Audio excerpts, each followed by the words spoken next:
তাদের কি কুট্টাই পড়ার অধিকার নাই? এটা কি সংবিধানের কোনো জায়গায় লেখা আছে যে কৃষক যারা তারা কুট্টাই পড়তে পারবে না? আমি এটা তীব্র নিন্দা জানাই। কোন দেশে বাস করি আমি? আমি খুব সরি, আমি কথা বলতে পারতেছি না ভাই।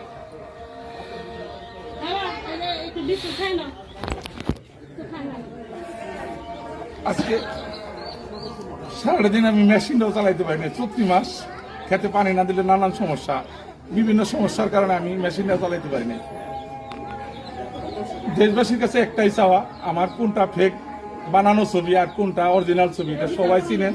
এটা দেখেন, দেখে বিশ্লেষণ করে আমার যদি কোনো শাস্তি থাকে আমার দেন, আমি মাথা বাইতা নিব। আমার আর কিছু বলার নাই। দেশবাসীর কাছে আমি ক্ষমা প্রার্থী, যদি আমার কোনো ভুল হয়ে থাকে আমাকে ক্ষমা করে দিবেন।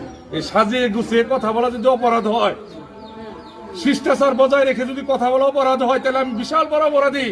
আজকে টাঙ্গাইলবাসী আমাকে নিজে ট্রল করতেছে, আমি তার প্রতিবাদ জানাই এইভাবে। একটা রাষ্ট্রীয় প্রধান একটা মঞ্চে একটা কৃষকের ভাষণ শুনবে, সেইখানে যদি টাঙ্গাইলের একটা প্রান্তিক পর্যায়ে কৃষক উল্টাপাল্টা কথা বলে, এই মানিজ্যটা কার নষ্ট হবো? টাঙ্গাইলবাসীর নষ্ট হবো। সারা বহির্বিশ্বে এটা প্রচার হইতো। আজকে আমি একটু শুদ্ধ ভাষায়, একটু ভদ্র সুরে দুই চারটা কথা বলছি। আমার বিশাল অপরাধ হয়ে গেছে, আমি বিশাল বড় অপরাধী। কে রে ভাই? আমরা গরিব বলি কি আমরা মানুষ না? আপনাদের